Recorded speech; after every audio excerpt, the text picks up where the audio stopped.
All right. Hello, good evening, and welcome to our first chapter, or first episode of Hunter the Reckoning, Beast of Glenkildove. This is one of the, at this point, many, well, a handful. I'm not sure how many there are by now, maybe 10 if I were to go tally them up. World of Darkness multiple choice novels, because this wouldn't necessarily be a visual novel. Let's see what Steam registers it as. It's a interactive novel.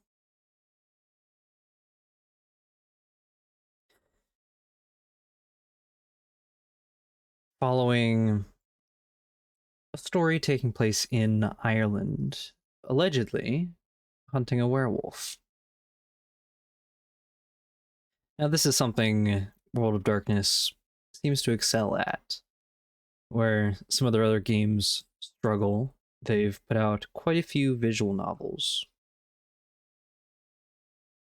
which I've tried to read before, but for one, I've been wanting to try my hand at some readings, some voice training, maybe audiobook stuff. But I've been worried about copyright just a little bit.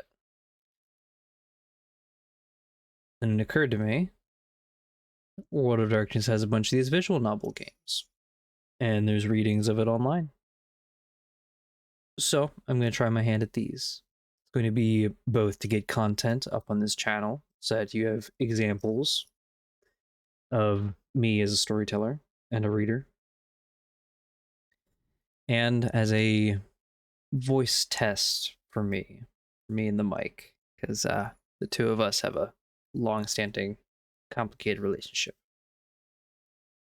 These are probably going to be short bursts, probably 20 to 30 minutes at a time, because I have to have the AC off to do this.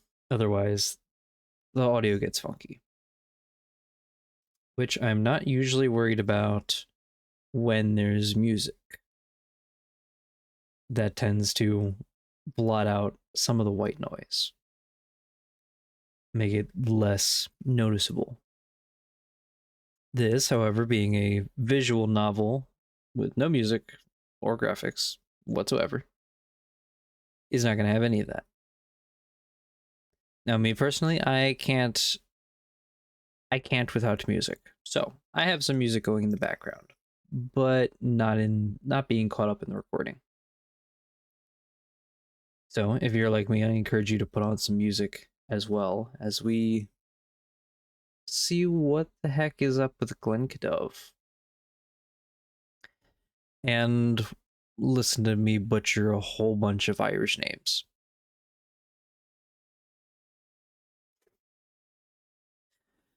But okay, so to start us off, this is the main page it opened me up to. I haven't played any of it so far, so this is all new to me. We have Hunter the Reckoning, The Beast of Glenkildove by William Brown. And today is also coincidentally right after my Hunter Chronicle. We just got out of episode 15, I believe, of Hunt Across the States Gun Camp. So I'm feeling the Hunter vibe. The session went well. I want to see what else Hunter content I can get up to. And how it compares. There's a few stats in here that I definitely recognize.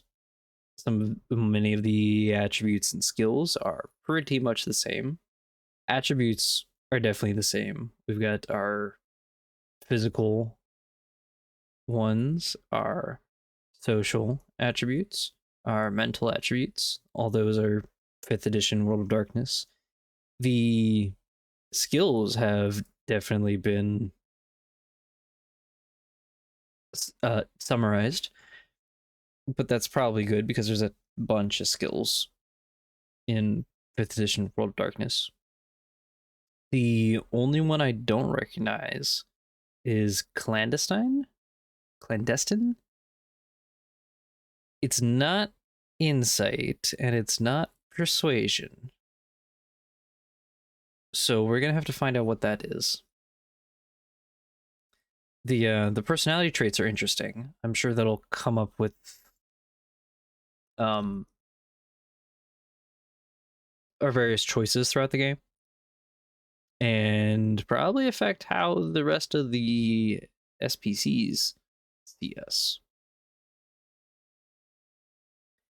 And of course, health, desperation, and danger are familiar. I don't know what happens when I press next. Oh!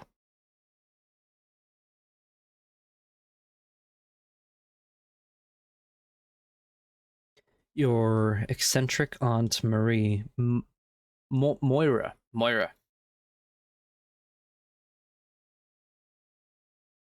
That's how you spell Moira? Okay. Your eccentric aunt Moira runs the Wolf's Head, a rambling country inn in County Wicklow, which was once the hunting lodge of the eccentric 18th century landowner and reputed Satanist Mad Jack Dunbar.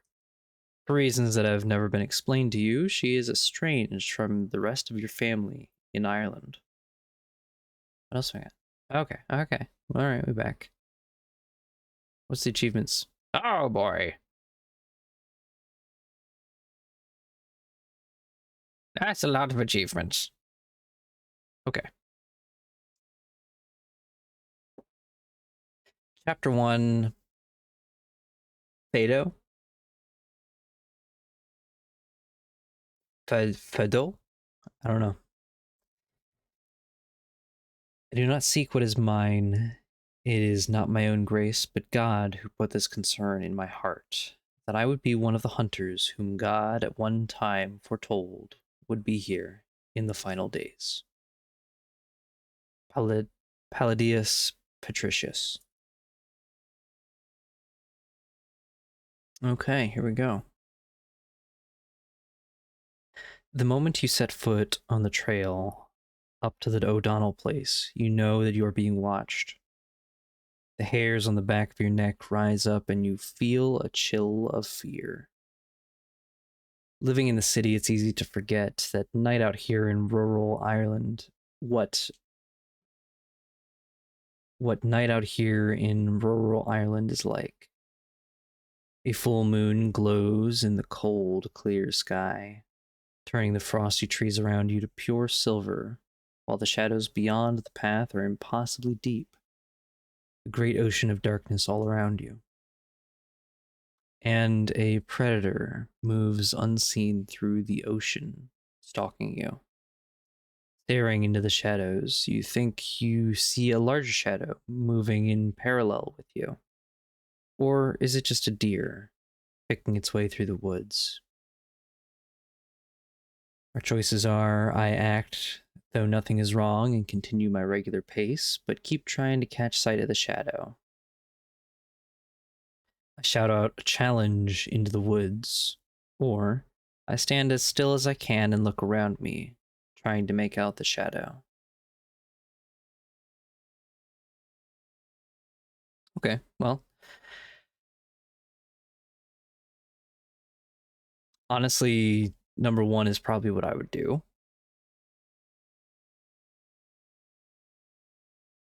Well, I suppose it depends on how freaked out I am. Probably 1 or 3.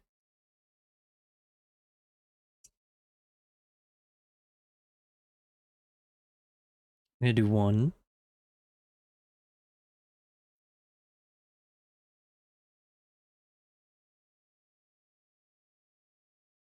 Keeping your expression and gait unchanged, you continue up the path, but every now and then you glance out into the woods. You never catch sight of the shadow again. Fascinating. Perhaps it was all just imagination. Perhaps. And who could blame you for seeing things? It's been 8 years since you last set foot in these hills, this place, these woods, the farm beyond them, and the great sweep of the Wicklow Mountains beyond that was once a haven for you, a place of enchantment, of escape.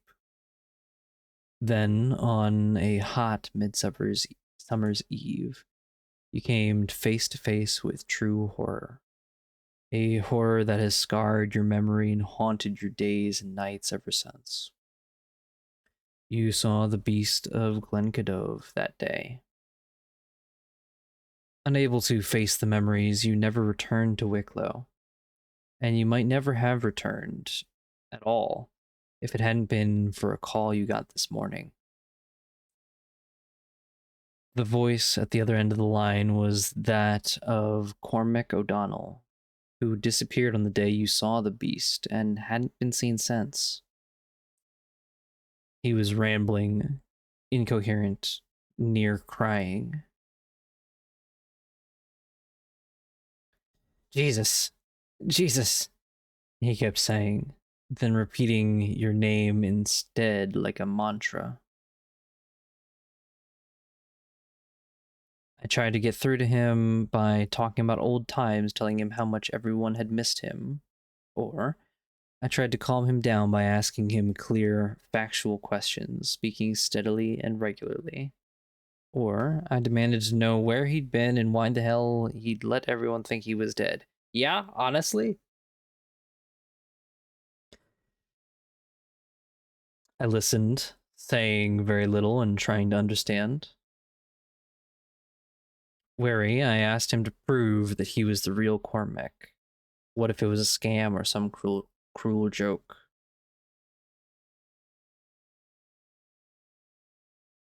I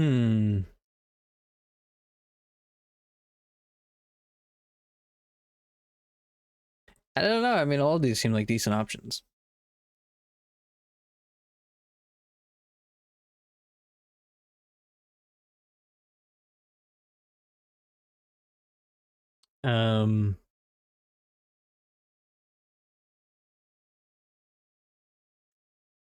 I'll say very little and try to understand. I doubt that I'm going to at chapter 1, but still.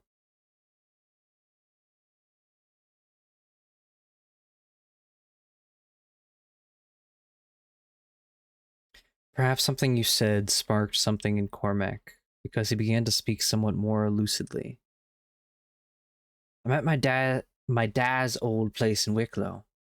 Please come. Please come, I need you. I need to see you. The beast is back.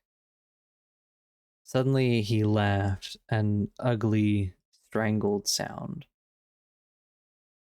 Or maybe it never went away. Oh, Jesus. The beast is coming for me. It's coming for me. Promise me you'll come. Promise me. And then the line went dead. And you were on a flight to Dublin that evening. You took the last bus from the airport up into the mountains. It deposited you at the crossroads by the Marian Shrine outside Ballyavon. Ballyavon? A mile from the O'Donnell place. You've walked the rest of the way through the cold Irish night.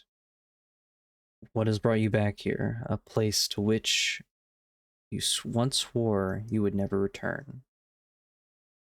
Is it a friend needs me? That's all the reason I need. I have to know the truth about what happened the day Cormac disappeared. Perhaps then I'll finally be able to sleep at night. Or, door number 3. If the beast is coming for Cormac, it may come for me and the others next. I'm tired of running. I want to fight. Well, considering it's a terrifying beast, whatever it may be, totally not a werewolf. Fighting sounds like a dumb plan. At first. But, so many good stories start with dumb plan. I think we're going to pick one of these other 2 options, though.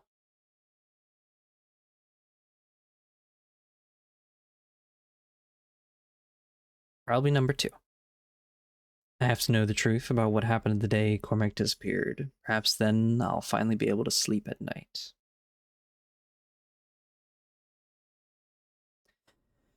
You've reached the top of the trail now, and the whitewashed, grime-streaked buildings of O'Donnell's farm stand before you, glowing faintly in the moonlight. Nettles and brambles have taken over the farmyard, fighting moss for possession of a skeletal, rust-ruined old tractor squatting in the barn. Half the windows in the farmhouse have been shattered, and graffiti has been daubed all over the walls. Teufa are la beast murdering cunts.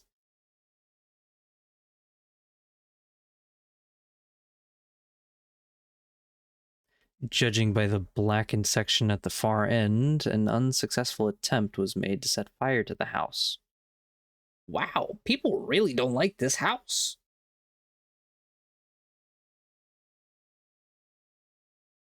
Crossing the yard, you make your way into the farmhouse. The kitchen is in shambles, strewn with rubbish. The shelves that once lined the walls have long since been broken up and used for firewood. The big honey-colored table is still there, but now it is scarred by knife marks and burns.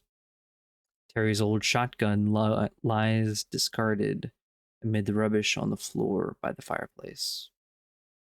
This is where it all began 10 years ago. There's a 10 years ago button? What's that do?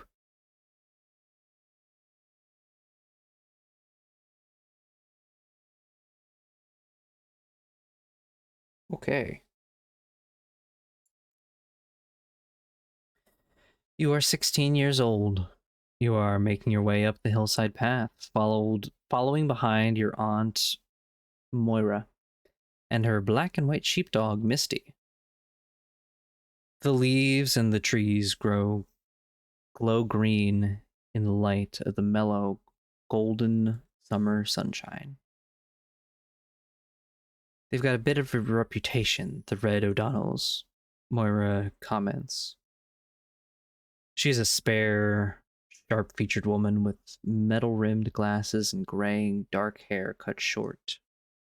She strides along, speaking without looking back, forcing you and Misty to scramble to keep up.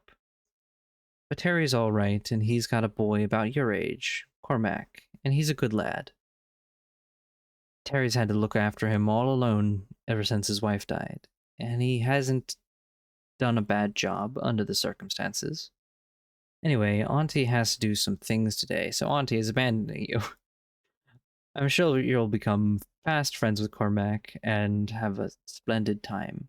And if you don't, it'll be good fodder for the misery memoir that will make you millions 20 years from now. We have, I think I'll call it Get Me Out of Here, A Summer in Ireland. Or, what do you mean, a reputation? What kind of reputation do the O'Donnells have? I think that's the most pressing question we have right now. Or, dismissive, I'm sure it'll be fine, Aunt Moira. Or, don't respond, focusing instead on the path ahead. Let's ask about that reputation, shall we? Moira halts abruptly and turns to look at you, peering over her glasses. People like to talk, especially around these parts. But it's not best to ask too many questions about Orla O'Donnell and her family. I leave them be. They leave me be. You only arrived in Ireland from London a couple days ago. Picked up from the airport by Aunt Moira and her battered, mud-spattered Jeep. The two of you are still getting used to each other's company and trying to decide if you like one another. Moira lives alone, running the Wolf's Head, her rambling country inn in the hills above Ballyavon.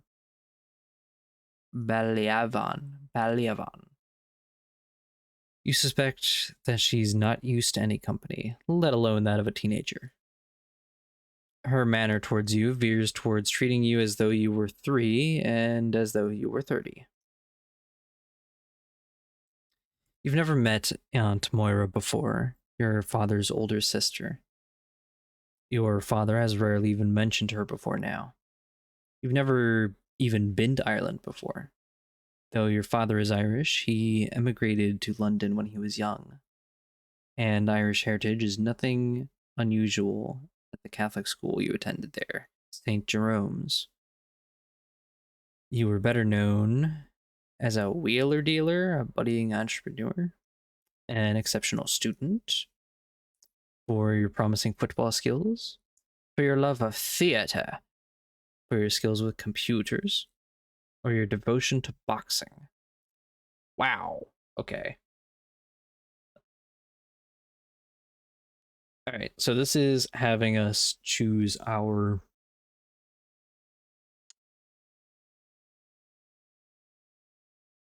drive or creed. I forget which one offhand.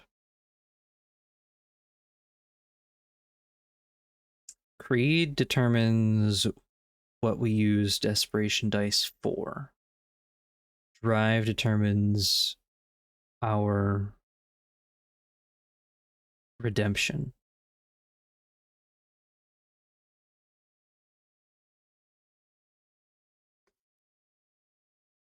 So we can either be an entrepreneur, an exceptional student. So it's going to be the academic one, the business one, the academic one. Devotion to boxing is definitely going to be the martial creed. Computer stuff, theater.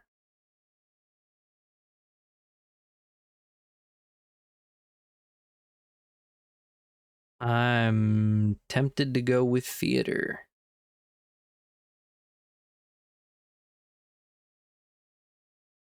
Or exceptional student, perhaps.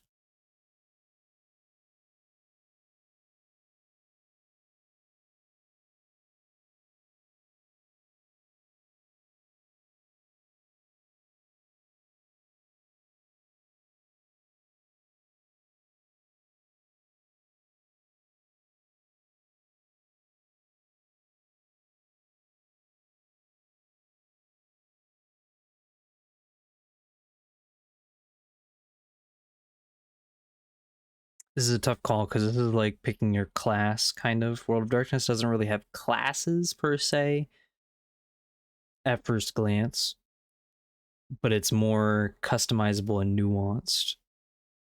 Like, say, with Werewolf the Apocalypse, you have your auspices. There's 5 of them. They're kind of like classes, but then you get to combo them with one of like 13 different tribes. And that combo determines your class. Similar thing with Vampire the Masquerade, where they have your clan, but then also predator type. And there's so many different combinations. With Hunter, it's their creed and drive, which, yeah, it's two different fields with like 6 different options each for several combinations. And some of them work better together with others. But this will determine, I'm going to guess, this may determine what we're going to be best at.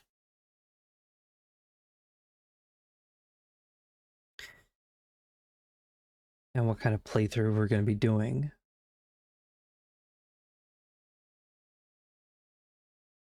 You know, I was leaning towards theater. We're going to do theater. I was tempted to do boxing as well for a bit more melee story, but I'm sure we can still get into those melee situations without being good at it.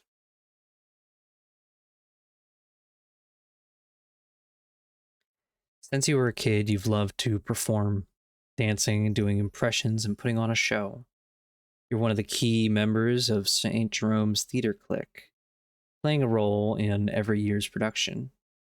You have a gift for playing a role, one that is derived from a solid grasp of the psychology of the individual. But Mom got sick, really sick, and your life changed. It was decided that it would be best for you to spend the summer in Ireland. You've gone from London streets, London noise, and London crowds to these still, cool green woods and lonely hills. How do you feel waking up every morning in your room below the eaves of the Wolf's Head? I feel good. These surroundings are so peaceful and serene that I can feel the tension and worry of those last weeks in London draining away. Or I feel restless. I want to explore these woods and climb these mountains, but I'm not sure where to begin. I feel lonely. I've yet to meet anyone here my own age. The only people besides Moira are the handful of old people who regularly drink at the Wolf's Head in an evening. Or I feel bored. I miss the energy and excitement of London.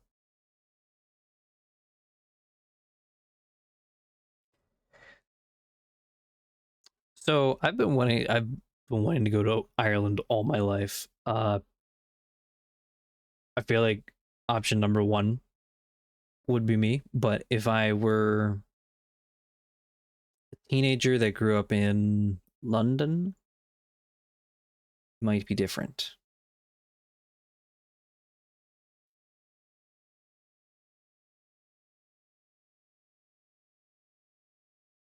I think if this is happening before the whole Beast experience, I might go with a compromise between me and the character. Go with number two. I feel restless. I want to explore these woods and climb these mountains, but I'm not sure where to begin.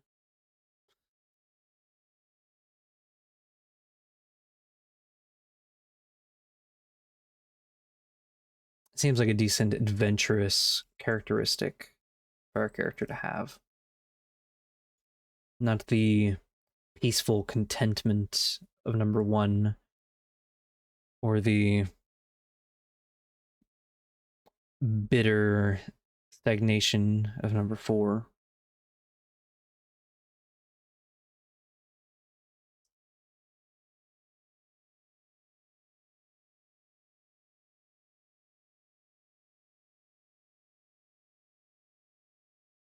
You arrive behind Moira and Misty at the O'Donnell farm. Whitewashed stone sheds and metal barn enclose the farmyard. Chickens peck at a coop at one corner of the yard, while a one-eyed tabby cat sleeps in the sun on a low, lichen-stained wall. The cat is apparently well known to Misty, who pays it no heed. A tall, barrel-chested man with a thick, red beard, evidently Terry O'Donnell, emerges from the barn and waves to you. Misty runs up to him and scratches her behind the ears. Moira Grohan. The very same, returns Moira. I come bearing relatives. This is my brother in London's girl, boy, or kid. My eyes just aren't what they used to be anymore. Are you a boy, a girl, or a kid?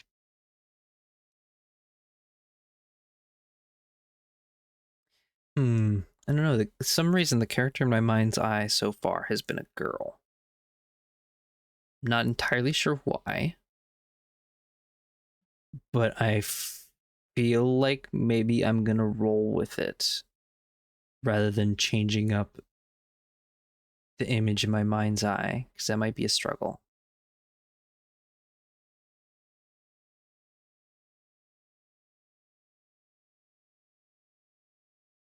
Yeah. Yeah, let's go ahead and do that. I wonder if I'll be able to change it later if I really feel like it, but I also don't know that it matters really.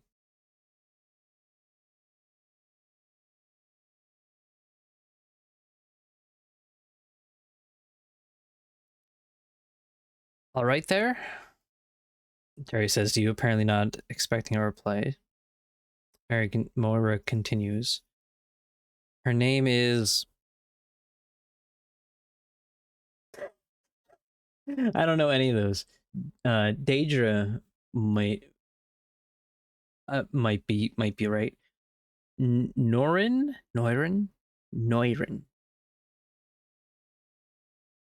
Ailis?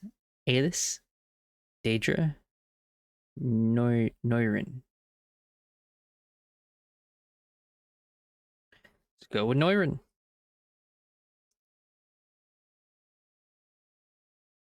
I'm gonna Google this real quick. Hold on. Noirin name.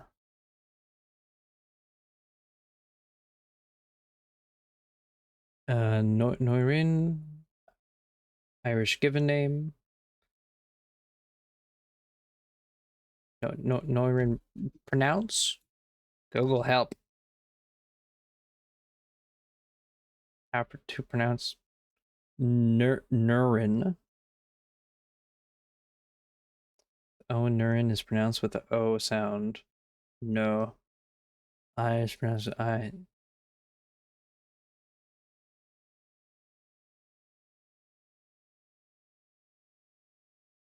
O as in no. I is pronounced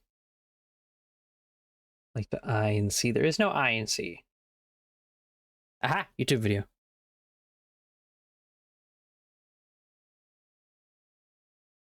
That is not the same name. Swedish?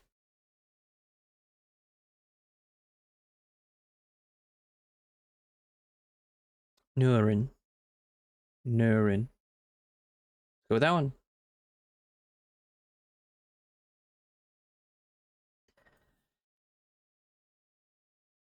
I have some errands to run, and I was hoping to leave her with Cormac for the day. Why not? The Fox kids are coming over, and they're picking up the other two by the village. They're all going to Glenkildove. It'd be good for us to have another Catholic handy in case of those feckin' prods or something. Prods try something. He winks at you. Cormac's over there by the pump. Go and say hello. That's good. Moira comments, looking at you. You've been itching for a bit of exploration, haven't you?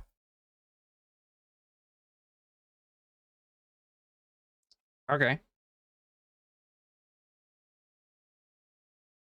He's definitely a werewolf. You see those eyes? You see that flannel? That's a werewolf. We're looking at a werewolf right here. He's secretly, not so secretly, a werewolf. In fact, you know what? You know what?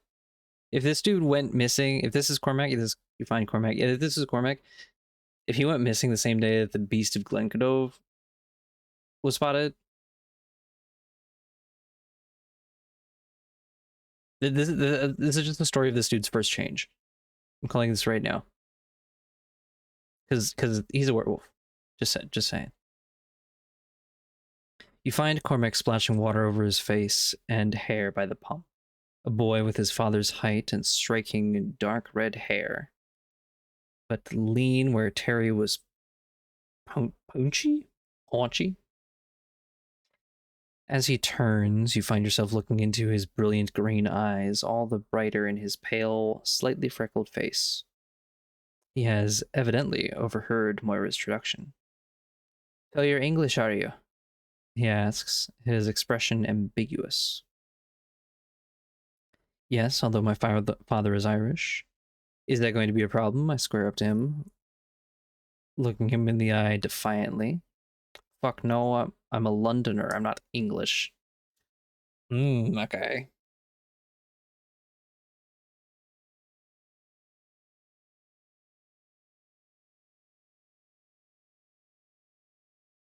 Let's be a little defiant.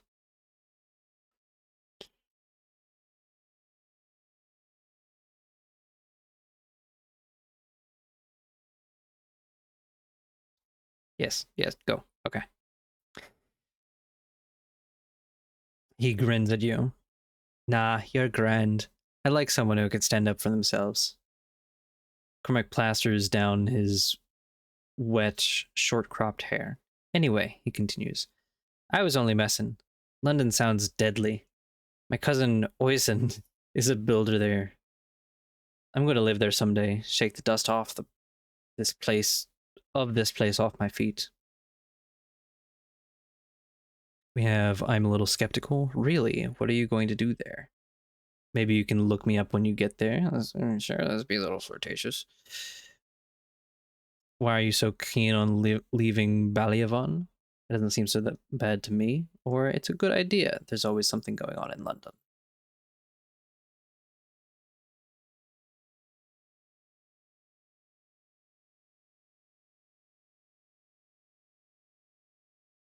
Sure, you know what? Let's start off flirtatious. Yeah, agrees Cormac. That'd be fun. Cormac leads you. Man, somebody says, "Look me up when you get there," and they just respond, "Yeah, that'd be fun." That's it. That's all he wrote. Cormac leads you across to the barn. Within, there's a mountain of hay bales. He shows you how to climb up the swaying, yielding bales to sit at the top, with a bird's eye view of the farm's yard outside. The tabby cat, who is introduced to you as Pirate Jenny, climbs up behind you and makes friendly overtures, rubbing her head against your heel.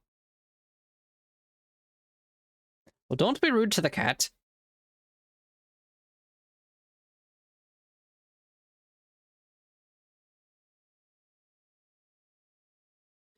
Pirate Jenny is soon purring drowsily in your lap. Cormac, looking on, shakes his head ruefully. She won't come anywhere near me. Scratches like mad if I try to pick her up. Cormac talks like he has plans for the future. He plays the fiddle and sings traditional folk music. He wants to start a band and travel the world. London, Paris, New York, even Tokyo, maybe. I've heard there are Irish pubs in Tokyo. They must need people to play in them. They'd be mad me playing Irish music in That'd be mad me playing Irish music in Japan someday. His green eyes are shining now. He doesn't look much older than you as he did before. He doesn't look as much older than you as he did before.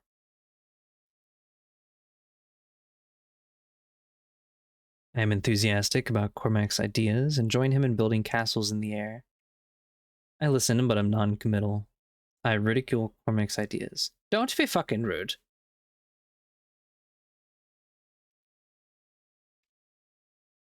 Hmm, 16-year-old teenager. Probably pretty pessimistic.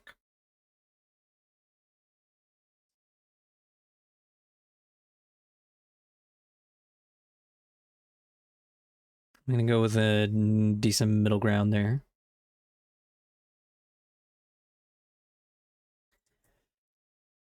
Ooh. As though trying to convince himself as much as you, Cormac starts talking more seriously about what it would involve. I'll start off busking, he says.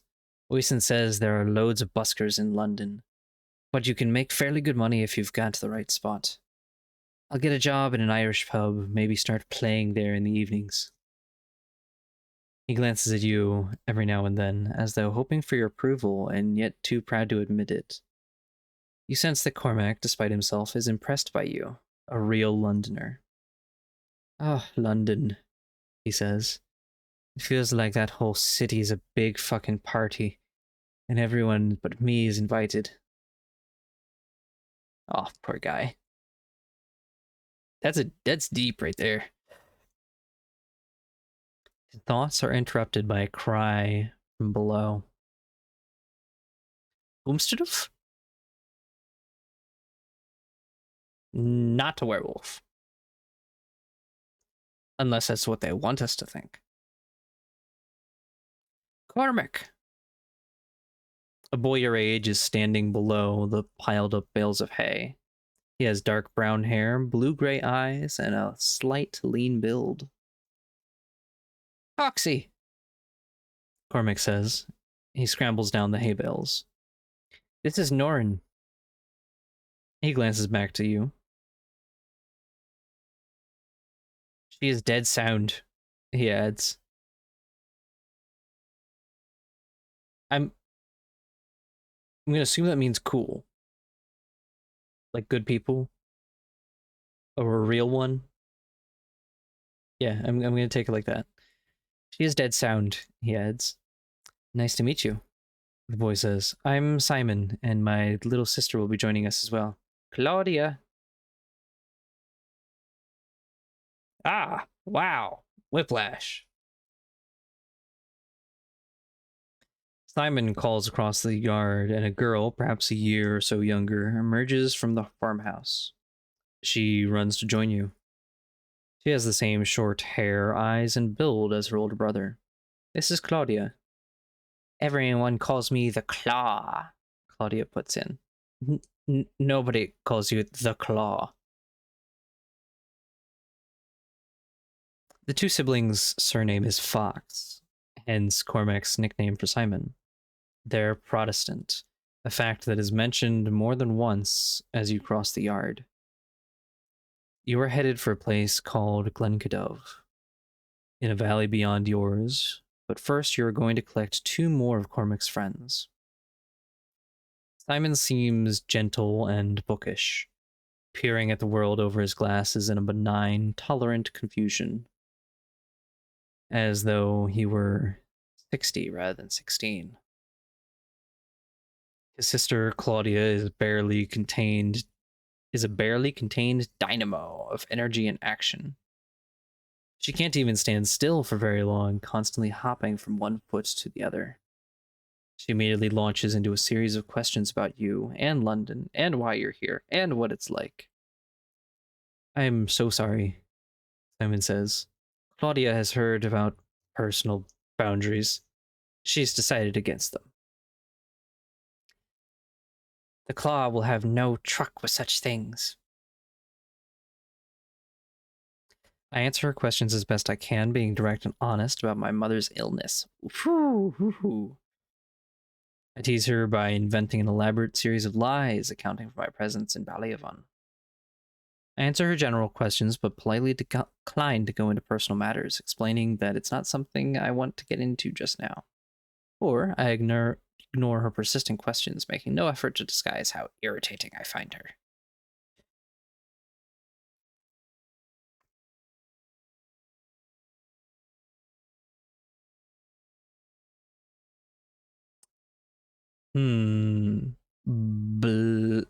Bluntness or... Yeah, why don't we keep our whole family matters close to the chest and let them find out in RP later on, so to speak.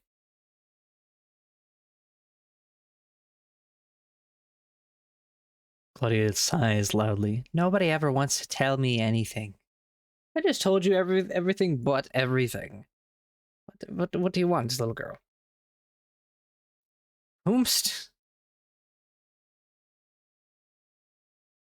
Making your way back down the track, the four of you head out to the main road. Walking along the grassy bank, you come to the crossroads that marks the outskirts of Ballyavon, the local village. There is a shrine here, a white plaster Virgin Mary in a carved niche in the rock. I'm going to try that again. There's a shrine here, a white plaster Virgin Mary in carved niche in the rock looks out benignly. In its shadow, Cormac's other friends, a boy and a girl your age, wait for you. This is the girl who speaks first. She has shoulder-length dark hair, neatly held away from her face, with a butterfly bow and a shy yet eager smile of her own. She's wearing a heavy backpack. There you are, she says. You must be Norin. Welcome to Ireland. I'm Kitty Cullen. My name sounds a little bit like I should be dating Spider-Man. A little bit. It sounds worse when you say Kitty twice, because they're just saying, I'm Kitty Cullen. Just say it the one time, girl. What's in the bag, Kitty? asks Cormac. Businesslike, Kitty counts its contents off on her fingers. Sunscreen, my water bottle, a waterproof Mac in case it rains. I wonder what that means. Sandwiches, apples, a bag of crisps, and chocolate bars, a first aid kit, a map and a compass, a multi-tool. Oh, and some insect repellent. Sure, the midges will eat you alive up here. Up there. Right, because we're going hiking. Wow. One of these is not like the other. Daniel, dark with a classically handsome features and a cocky class clown grin, rolls his eyes at Kitty affectionately. I could say, it sounds like you forgot the kitchen sink. Thank you for bringing all this stuff, Kitty. It's good to know we have it. Wait a second, just how far away is Glenkildove? I think that's a valid question, because yeah, if she packed everything but the kitchen sink, then I'm suddenly asking, should I have packed something? Anything? Snacks? Am I wearing the right shoes for this? Not as far as Kitty's making it seem, Cormac says. It's still a fair old hike, Simon adds. You walk everywhere, Cormac. You're no judge for distances for other people. He turns to you. It's about 6 miles, and we have to climb a mountain. Wow. Just met these people and we're going climbing a mountain. That's all right. We're going on an adventure. Ah. The group is now assembled. Seems that Glenkildove is a remote glen on the far side of the mountain. You'll need to climb up the mountain and over its shoulder, and then pick your way down into a narrow valley along a steep, precipitous path. It's hard to get to, Simon says, as the 6 of you leave the main road once again and begin climbing up a trail that leads up slope through the woods. But that's part of what makes it special. The last wolf in Ireland was killed in Glenkildove. Oh, I read about this. Fado Fado, as the storytellers say, a long, long time ago. Simon goes on to describe the history of the glen. It seems to have been a sacred place, even in Neolithic times. There's a circle of standing stones in the western part of the valley. When Christianity came to Ireland, monks began looking for places far from civilization in which they could meditate and pray undisturbed. One group, led by a monk named Edna, left their old monastery in Clonmacnoise after a row with the abbot there. They traveled east, found their way up to the hidden glen there, and built a settlement by the lake at its heart. They called the lake the Devil's Cauldron. I've heard of that too, somehow. They called the lake the Devil's Cauldron, and the valley itself the Glen of the Blackwood. Simon says. They thought that all the glen was haunted by the Numina, the spirits of the earth that the old Irish had worshipped there. We could say a strange place to build a monastery. Why is it called Glenkildove? Now, if they called it Glen of the Blackwood, that's a valid question. I think we'll go with that one. Do we know anything more about the standing stones and the people who put them there? Also a good question. It might be a very valid question for the tragedy that is about to befall all of these children. A little bit of background. But I kind of want to know about Glenkildove because I've been struggling with that word since I bought the game and since it came out. So let's hear a little bit more about that. Oh, great. More words I can't pronounce. It's Irish, Simon says. Coide Blackwood. Coide. Glenkildove. But the English didn't know how to spell it, Cormac puts in. And sure, they were the ones making the maps. Simon picks up the story. There were still wolves in Ireland in those days, and the Wicklow forests were deep and dark. Simon adds dreamily. I imagine the monks in prayer in the middle of the night hearing the wind whistling through the pines and the wolves howling at the moon. I wonder what they thought about. Probably wondered why they were freezing their balls off in Glenkildove, Daniel observes. Daniel! Kitty puts in, half amused outrage. They were men of God. Oh, do we side with Daniel? Do we side with Kitty? Or ignore the interruption and motion for Simon to continue?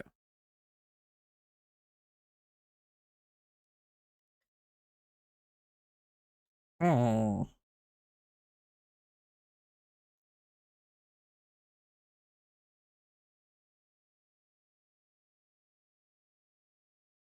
Let's get some more juicy lore, I think.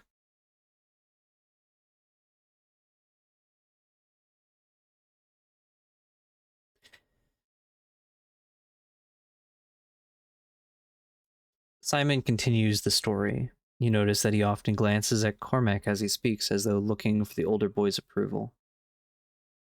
When the British came to Ireland, the Wicklow Mountains were one of the areas they found hard to control. There were too many places for the Irish rebels to hide among the hills and valleys, and too many ways for the British soldiers to disappear. Ballyavon, in particular, gained a dark reputation. But even so, little by little, moving out from the Pale around Dublin, the British put more and more of the mountains under their control. By the 18th century, the Anglo-Irish peer Mad Jack Dunbar was granted the lands around Ballyavon. Mad Jack Dunbar seems to have rejoiced in his reputation as a blasphemer and maniac. He claimed he could smell gold in the hills around Ballyavon, and wasted much of his fortune digging mines around the valley, none of which ever yielded a profit. He found a fraternity known as the Sons of Perdition, who were infamous in holding wild sacrilegious orgies at their meeting place, a hunting lodge in the Wicklow Hills. That's your aunt's place now, Kitty puts in. The Wolf's Head. My Uncle Joe works there. Let us know if you find any creepy black magic stuff, or if you're planning any orgies, Daniel adds.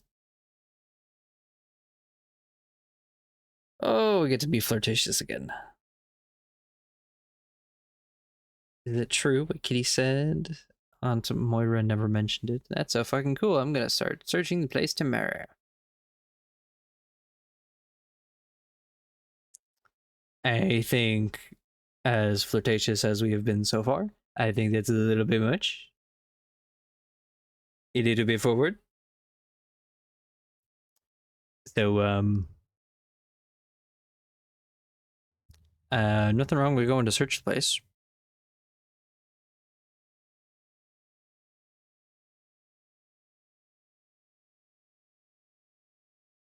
Claudia's eyes light up. Hell yes, you're my kind of girl.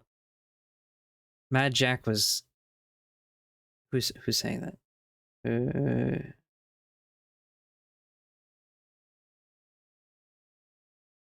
Okay.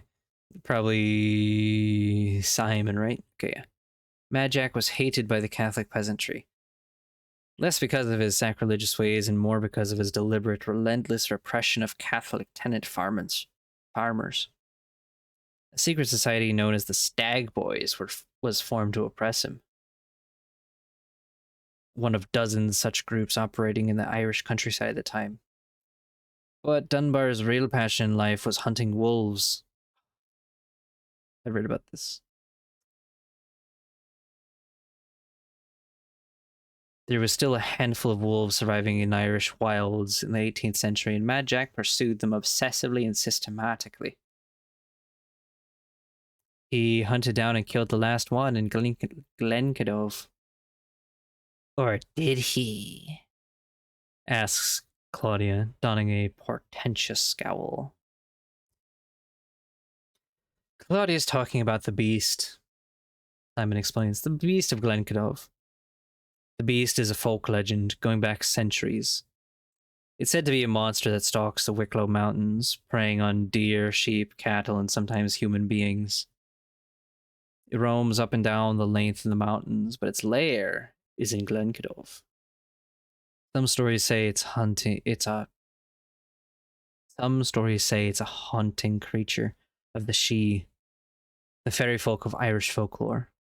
Others that it's a hellhound that Mad Jack Dunbar and his sons of perdition called up one stormy night. But I say, says Claudia with relish, that it's the last wolf in Ireland. Mad Jack never finished it off, and if he couldn't do it, nothing could. It just kept on stalking through the nights, getting older, more cunning. Without thinking, you interject, lonelier, angrier, and more dangerous. Ooh.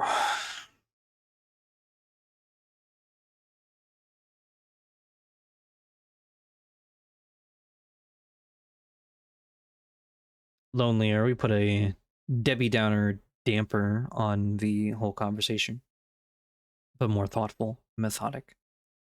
Angrier, we put a spookier, more intrigue feel into the conversation. And similar with dangerous.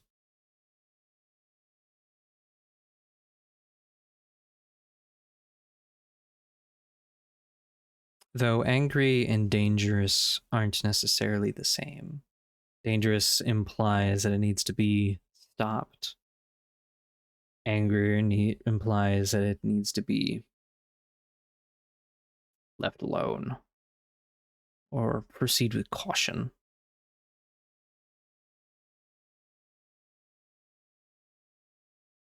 We'll go with angrier. Claudia nods emphatically. Oh yes, yes indeed. Simon picks up where his sister left off. Every now and then somebody will go missing up in the mountains. There was an American couple, tourists in the 70s, and there was a Japanese student in the 80s.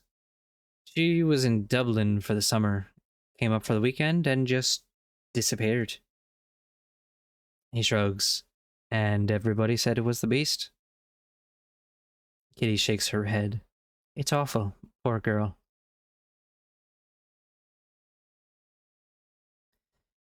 Glenkildove and the fields about it belong to a woman named Imain Mokrani now. Simon concludes. She came here from Morocco, or Algeria, or... well, nobody seems to know. In the early 90s, and bought the land from the last descendants of Mad Jack Dunbar. She lives further up in the hills. Nobody sees her very much. She doesn't like visitors, and she doesn't like people on her land. It's one of the reasons Glenkildove isn't overrun with tourists. Okay, well that's also interesting information that you might have thought to tell us before we went on an entire adventure up here as a group of, like, 5 children.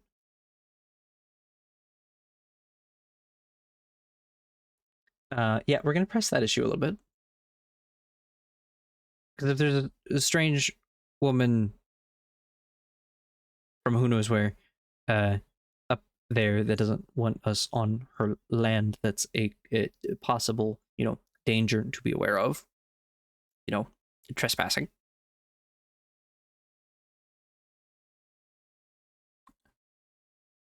Not that I think our character would be too opposed to it, but just, like, still, what do we name this character? Nura? No, Nuri? Nura? I don't remember. Nura? Cormac grins. As far as we can tell. Simon looks abashed. We've never actually asked as such, but I like to think we have as much right to walk up there as she does.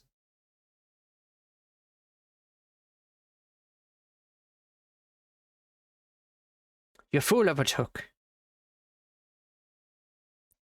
The trail winds up.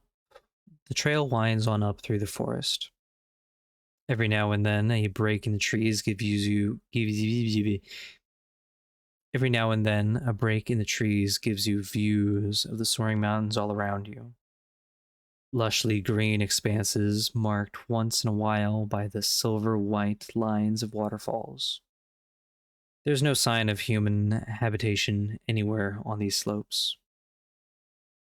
Kitty passes out bags of crisps for everyone to eat, subsequently collecting the empty, crumpled packets in a small canvas bag, which she returns to her backpack.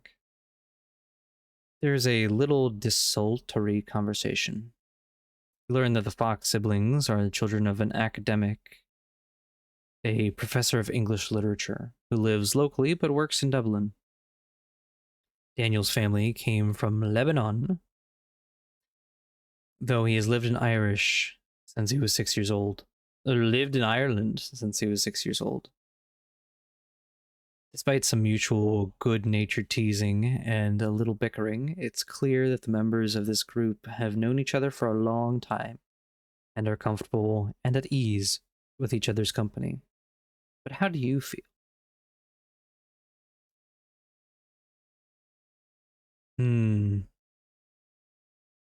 I feel like, since we're at the hour mark, this is a decent place to pause our hunter story for the moment.